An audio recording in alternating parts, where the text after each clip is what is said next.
Salut les geekos, c'est Luc de chez Paris, j'espère que vous allez tous très bien. Aujourd'hui les geekos, on fait une vidéo à l'extérieur et pour ça j'ai un énorme bassin. Alors énorme, il fait 1m30, 80, 60 à peu près, 600, 700 litres. Et aujourd'hui on va fabriquer quelque chose d'assez, improbable, exceptionnel. Je sais pas trop comment définir ça. Parce qu'on va faire quelque chose de... Je sais pas trop comment dire en fait. Alors vu que je sais pas trop comment dire, je vais vous montrer en fait. Ici, j'ai mis des graviers, juste ici. Et à cet endroit là, on va mettre le bassin qui est juste à côté de moi. C'est un bassin du coup qui est quand même assez grand. Et le but c'est qu'il fasse récupérateur d'eau. Bon là je viens de le démonter mais techniquement il est branché en haut. Alors là vous allez me dire ouais mais Luc, un récupérateur d'eau on s'en fout complètement parce que nous on veut des animaux. Et c'est là justement que c'est hyper fort, c'est qu'en fait ce récupérateur d'eau là, qui est donc le bassin, il va permettre d'accueillir une filtration, un UV, une fontaine, un arroseur automatique et y intégrer même des poissons à l'intérieur. Quand on a un bassin ou un récupérateur d'eau proche de la maison, on connaît tous les moustiques qui viennent et au final on a des piqûres tout le temps, des insectes, enfin bref c'est jamais cool. Donc l'objectif d'avoir les poissons dedans, c'est déjà d'avoir des poissons à la maison et ça c'est cool. Et en plus de ça, ils permettront les poissons de manger toutes les petites larves de moustiques et du coup de permettre d'éviter d'avoir plein d'insectes et du coup quand on fait un barbecue en été d'être piqué de partout. Donc là grâce à un super raccord de fou, paf, c'est remis.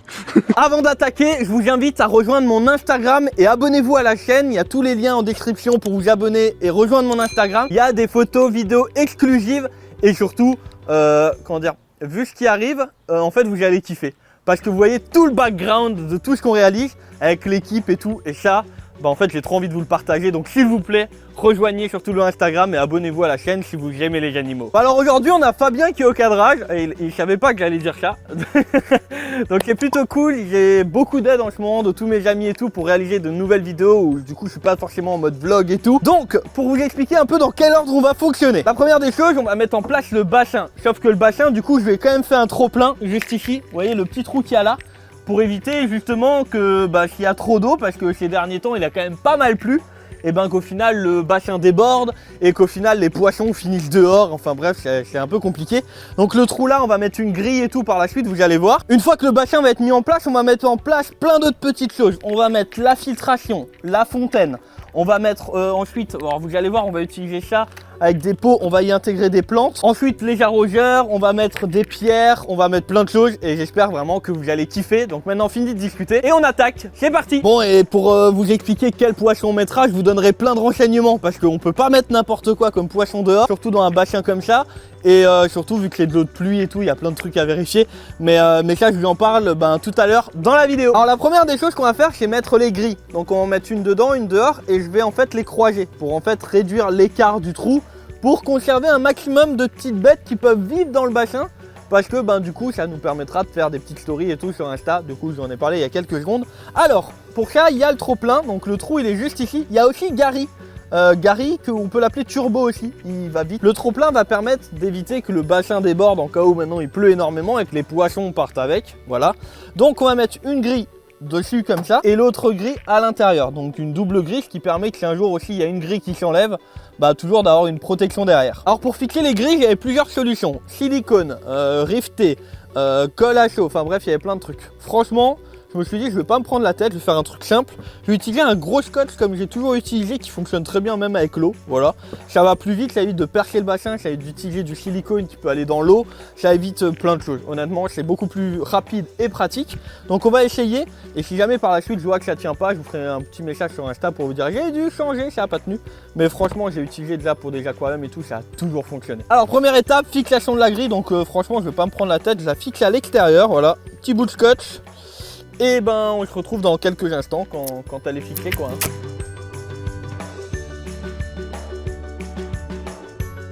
Bon, première étape faite, on a fixé la grille à l'extérieur. Bon là elle bougera plus jamais vu la quantité de scotch qu'on a mis. 5 minutes later.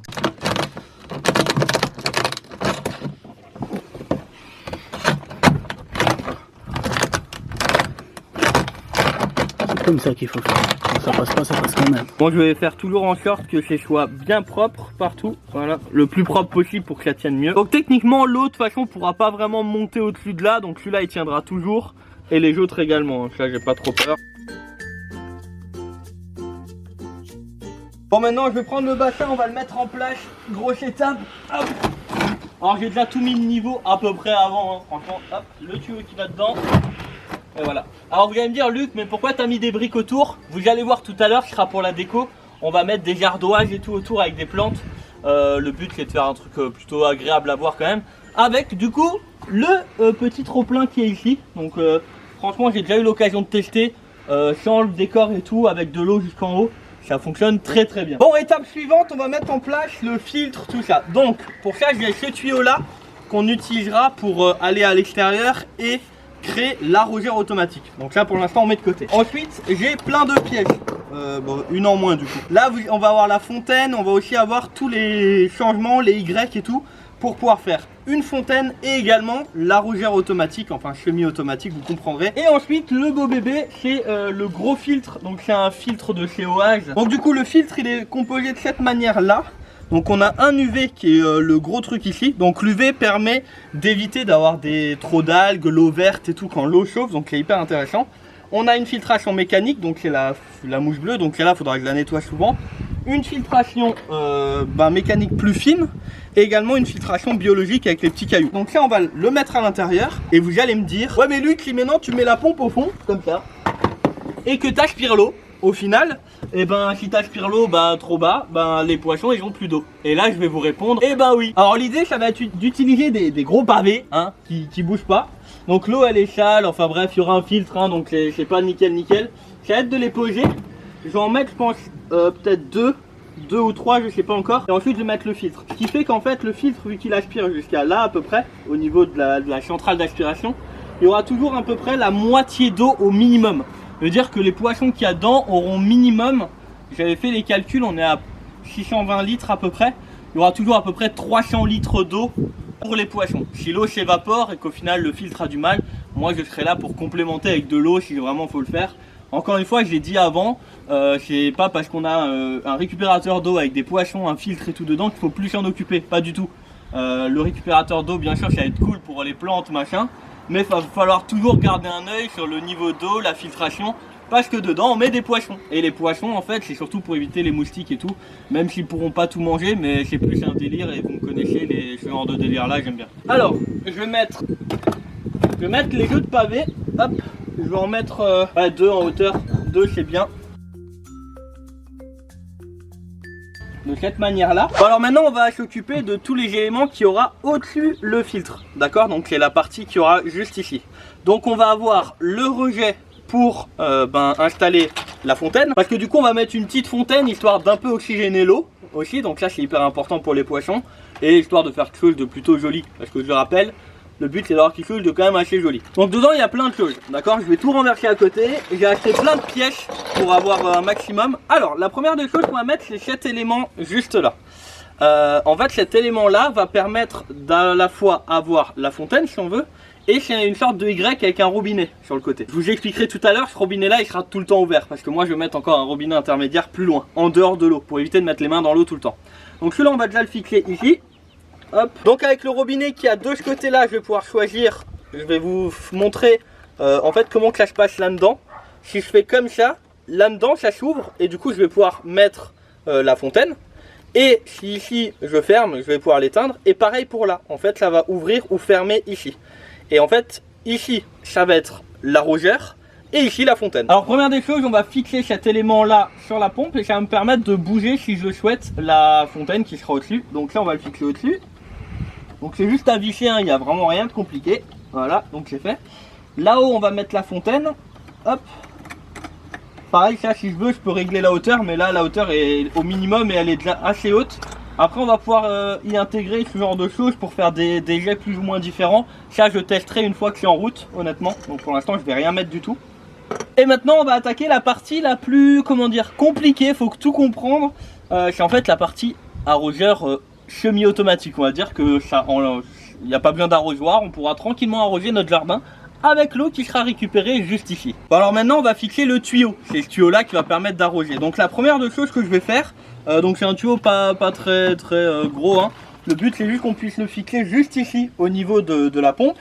Et qu'après moi si j'ouvre ici l'eau en fait sort là mais aussi là. Donc en fait dans ce tuyau là. La première chose qu'on doit faire, moi la gestion après, le bassin je peux le faire tout à l'heure. Il y a des pièces, je vais tout vous expliquer. Là on va déjà couper un bout qui va faire à peu près 1,50 m. Et le but ça va être d'être branché là et déjà de sortir de manière à ce que ça ne puisse plus bouger. D'accord? Si maintenant on arrose et tout, pour éviter justement une inondation en dehors ou autre. Donc là on va couper un bout et on va le mettre en place et vous allez tout voir. Donc là en fait ce que je vais faire, je vais me fixer ici. Donc ça c'est un truc hyper important. Ensuite je vais utiliser, c'est des petits colliers hyper pratiques. Franchement c'est comme des rilgens. Je sais pas comment vous appelez ça. Alors j'ai fait une vidéo, j'ai dit rilgens. On m'a dit nous on appelle pas ça comme ça, les trucs qui permettent de serrer, ok. Et on passe autour là et là. Voilà. Donc là on peut plus l'enlever et ensuite cette partie là je vais la fixer avec les pierres pour qu'ensuite la partie qui est dehors elle puisse plus bouger. Bon alors maintenant les gars, la partie technique est finie, on va attaquer les plantes parce qu'on va mettre quelques plantes pour arborer un peu le tout. Alors j'ai les noms des plantes de bassin, hein, je suis pas très bon.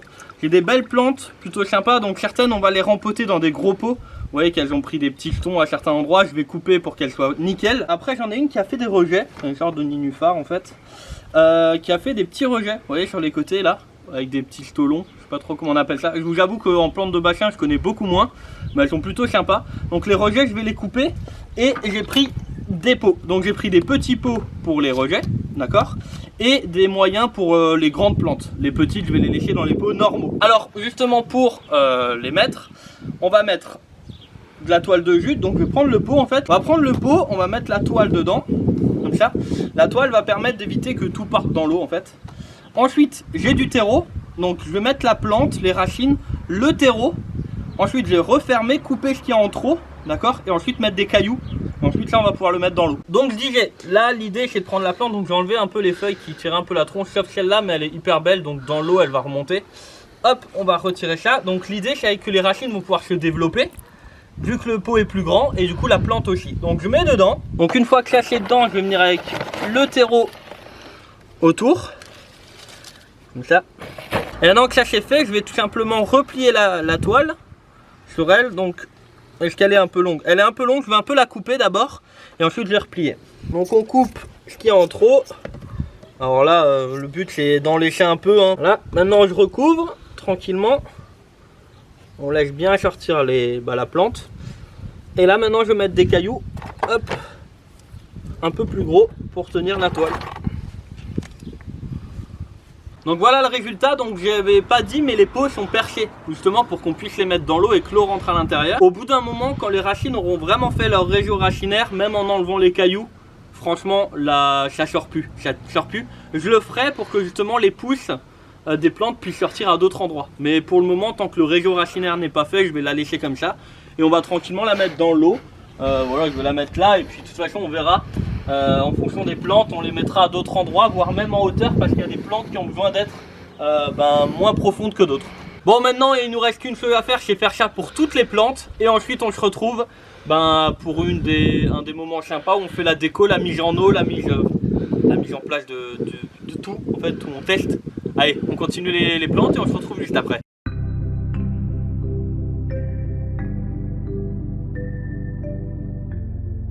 Bon alors du coup les gars, ça y est, le tuyau est là, je l'ai fait arriver à l'extérieur, ok. Donc maintenant l'objectif c'est de pouvoir brancher un tuyau d'arrosage dessus. Donc pour ça, j'ai la chance d'avoir Julie qui m'a trouvé plein de petits connectiques. Donc le premier que je vais mettre, parce que là faut pas se planter, c'est un connectique, faut mettre là, la bague de serrage. Ensuite celui-là, donc qui vient s'adapter dessus. Ensuite là on serre. Donc après on pourrait s'arrêter juste à mettre une connexion mâle et ensuite à pouvoir connecter le tuyau d'arrosage directement dessus, mais ça ne me va pas. Pourquoi? Parce que moi je veux pouvoir régler depuis l'extérieur, ouvrir ou fermer le robinet. Donc pour ça on va rajouter un robinet. Donc je mets lui, le robinet, donc qui est là en fait. Et là du coup à ce niveau là, je viens de m'arroger complètement la tronche, mais c'est pas grave. Là du coup je peux tranquillement brancher ma connectique et ce qui fait que je peux tranquillement ouvrir là ou fermer ici. Ce qui fait que le filtre à ce niveau là il sera tout le temps ouvert pour envoyer l'eau dans le tuyau.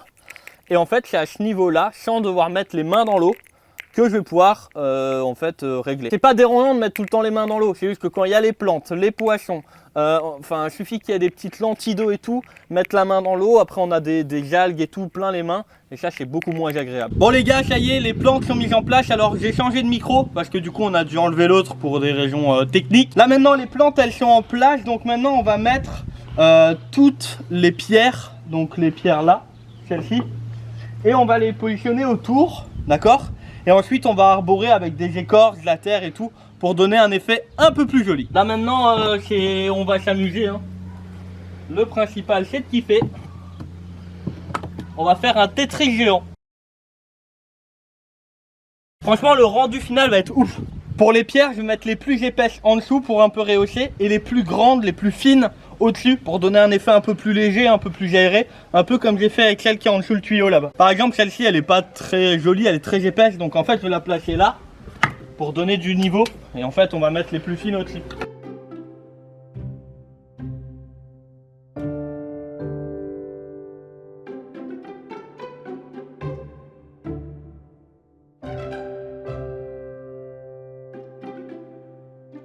Bon les geekos, ouais, y a le voisin qui a décidé de commencer à passer la tondeuse. Voilà, les roches sont en place. Maintenant on va faire encore quelques petits détails. Je vais rajouter quelques petites écorces à gauche à droite, un peu de terre. On va mettre 2-3 petites plantes flottantes encore. Ensuite on met l'eau, ensuite on démarre tout et normalement le résultat arrive. Bon là maintenant les gars, je mets un peu d'écorce pour faire joli sur le côté. Quand il y aura du vent ça va peut-être bouger, mais au moins c'est joli pour le moment. Mais en vrai je pense que ça tiendra, vraiment. J'en ai déjà utilisé et c'est plutôt cool, ça fait un peu naturel. Ensuite je vais encore mettre quelques petites plantes et tout et ensuite vous allez avoir la mise en eau. Bon les geekos, regardez où on en est, j'ai mis quelques petits fraisiers de Julie, elle adore les fraises, du coup ça va être autour du bassin. En plus il y a des petits stolons qui vont chercher de l'eau, ils vont peut-être un peu se noyer mais bon, les gros plans c'est là-haut. Ça c'est histoire de, voilà, c'est histoire d'arborer un peu, c'est le petit plus. Avec les ardoises c'est trop cool. Maintenant ce qu'on va faire, je vais encore mettre un peu d'écorce devant là. Ensuite on va mettre l'eau, quelques petites plantes flottantes, vous allez voir. Et ensuite on met les poissons, et enfin on met tout en route. Et une fois que tout est bon, on met les poissons dedans. Point important, le but ça a été de faire ça avec quasiment que du matos de récup.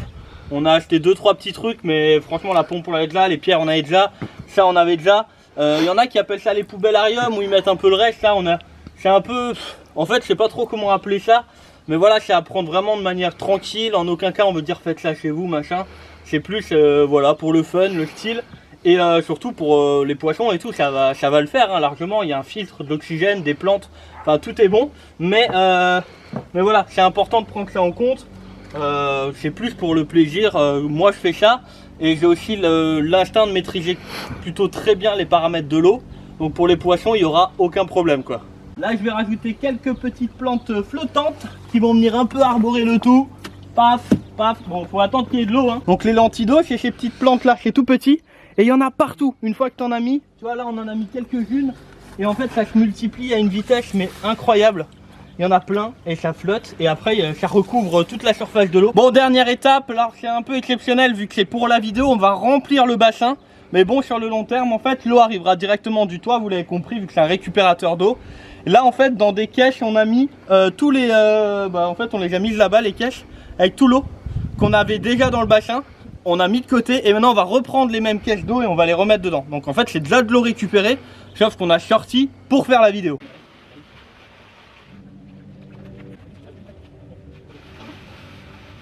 Bon voilà les gars, regardez comment c'est joli. En vrai on a mis les plantes, on a mis, enfin franchement, et il y a encore au moins 150-200 litres d'eau qui peuvent aller, ouais, 150 litres peuvent aller dedans et qui peuvent servir juste à arroser des plantes.